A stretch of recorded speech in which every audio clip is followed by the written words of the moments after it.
Hi guys. Alright, so today we're going to be talking about forced migration, particularly slavery, and the experiences of slaves during the 18th and a little bit of the 19th century.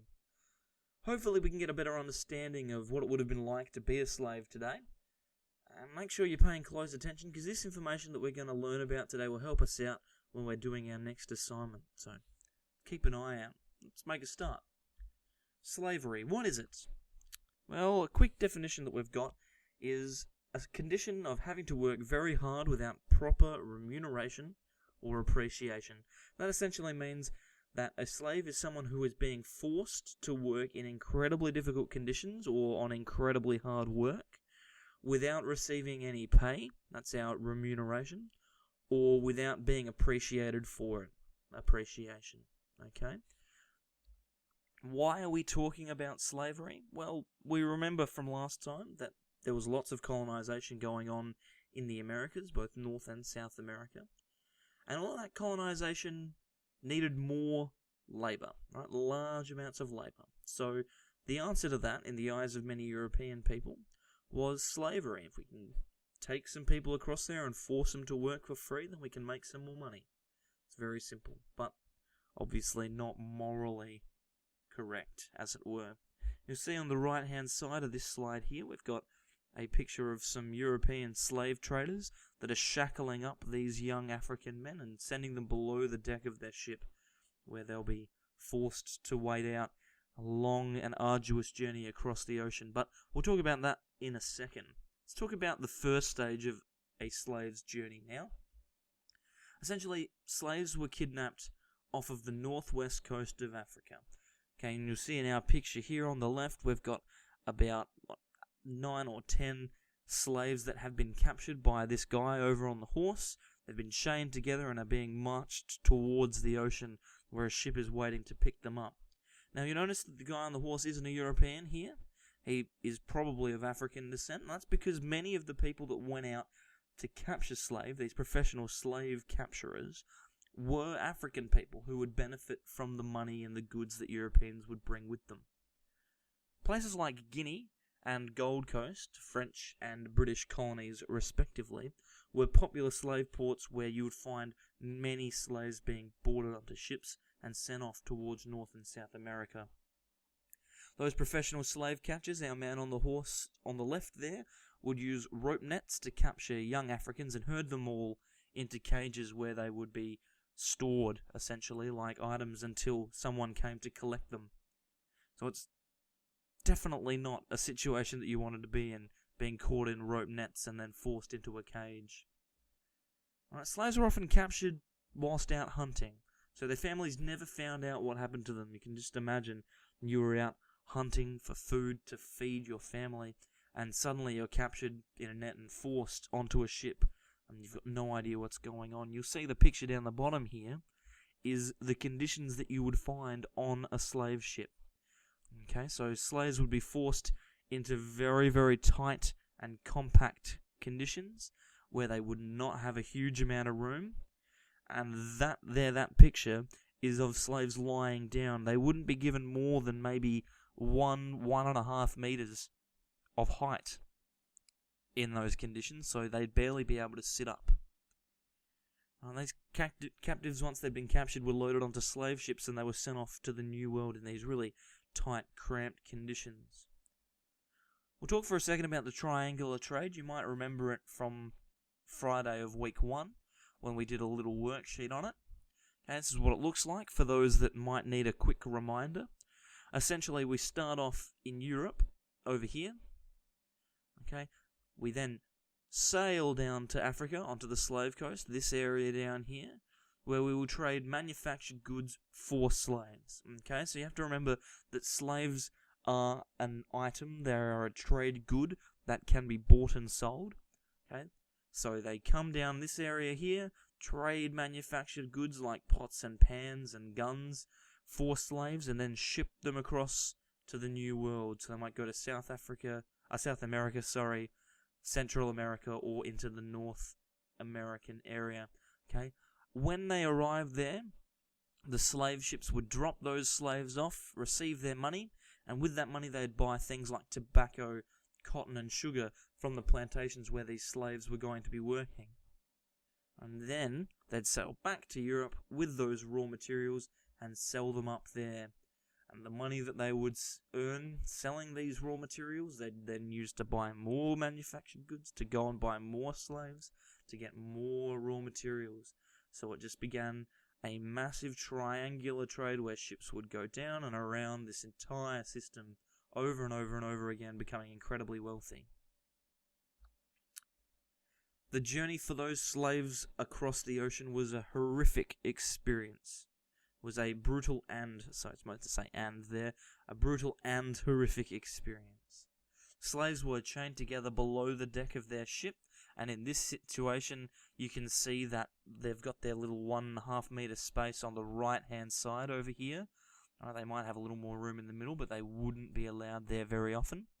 Okay, and they'd be chained in those areas of the ship for upwards of 20 hours a day, up to 23 hours a day in some cases. Okay, so very, very cramped living conditions and not allowed to move very much. Slaves were usually allowed an hour's exercise up on the deck, but this was purely to keep their prices up for when they were sold in America. Okay, so slaves were not valued if they weren't capable of doing work. So you had to give them some exercise just to keep them alive and keep them fit enough so that they could be sold. The holds where slaves were kept were never clean, and the smell would quickly become unbearable. You can just imagine thousands of people in a cramped space, how disgusting that would end up being. And any misbehaviour of slaves aboard these ships would be violently punished, usually by whipping. Okay. A ship's doctor once described the conditions, and there's a quick quote here that I'm going to read. "It's not in the power of the human imagination to picture a situation more dreadful or disgusting." There's quite some vivid imagery there, describing those situations on those ships, and I can tell you I certainly wouldn't want to spend months, as it would be, crossing the Atlantic Ocean on a ship in those conditions. It would just be deplorable. Any slaves that survived the trip across the ocean would be sold in auctions once they arrived in the New World. Okay? Potential buyers would examine those new slaves very, very thoroughly. They'd check their muscles, they'd look inside their mouths and check that they had strong teeth, and they'd comment on whether or not they'd make good breeding stock. Alright, so you have to remember that slaves were items. They were like cows or sheep that you could breed to get better slaves and more slaves that you could sell off yourself. Alright? And you'll see on the right-hand side here, we've got many white men in their top hats, having a look at some of the new slaves that have been brought in by the slave trader over here with his whip, keeping control of them. This auction process was designed to dehumanize slaves. Okay? They were items, they were not people. And so you have to remember that they were viewed as such. Okay? No one viewed slaves as human beings, purely as items which could be used to create more money. Okay, by making more items or making more stock and selling it off. Any wounds or blemishes that slaves had acquired in their trip across would be hidden beneath tar, so black tar would be rubbed into their wounds to make it look as if there weren't any there at all. Any slaves that were troublesome once they'd been taken off of the ship would be drugged to ensure that they were docile, which means to ensure that they were calm and relaxed enough to be sold. And any lethargic slaves who didn't have a particularly, well, what's the word that I'm looking for, a passion for life, as it were, who were kind of a bit quiet, were given brandy to make them seem more alert. So they were in both cases drugged to make them seem as if they were optimal slaves to be sold. Once they had been sold, especially in North America, they'd be forced to work in plantations of cotton, tobacco, or sugar in the southern states, so areas like Virginia and Carolina.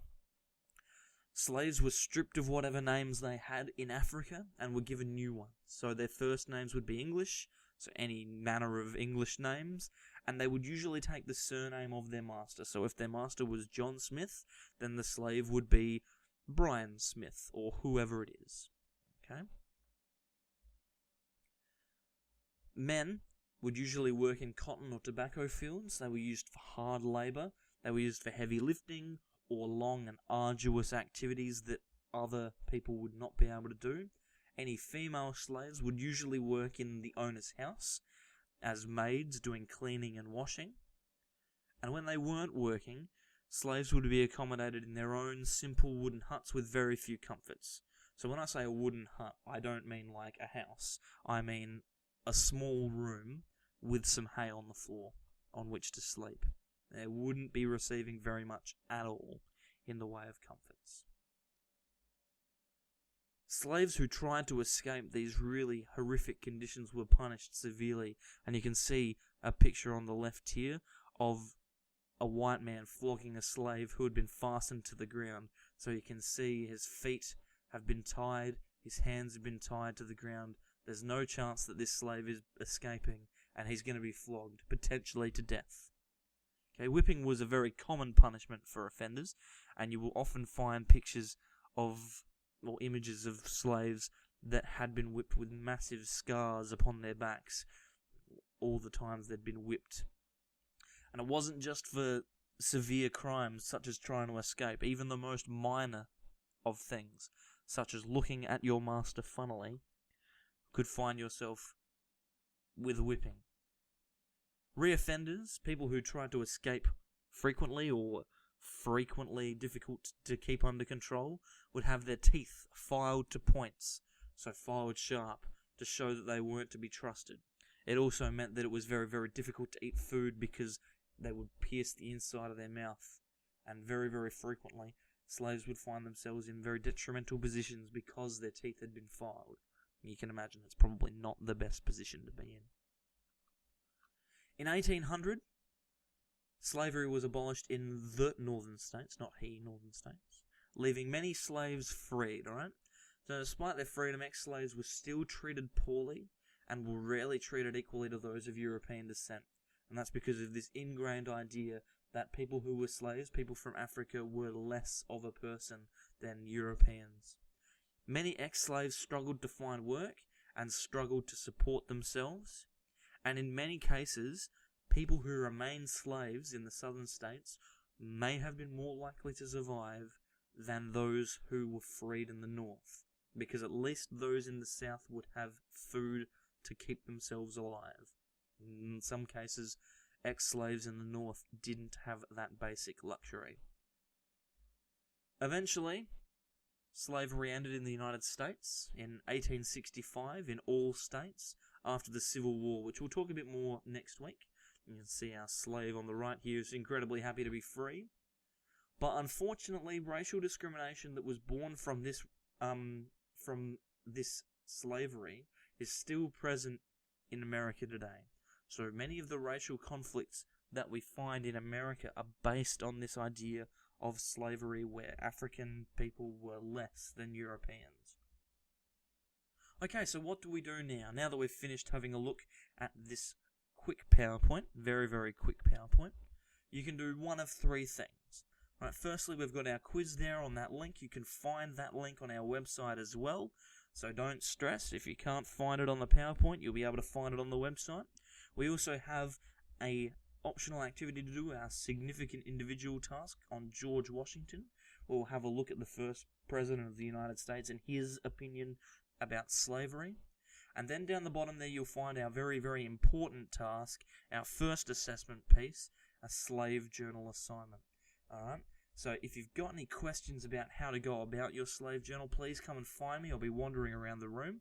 So make sure you come and ask any questions that you've got. If you can't find any of those assignments or you can't find any of those things, then let me know. I will do my best to chase them up for you. And if you've got any questions about slavery, then please, by all means, ask. Okay? Otherwise, thanks guys for having a listen. That's a quick look at slavery in about 15 minutes. I look forward to seeing some really, really solid work from you for the rest of the day and the week. Thanks guys.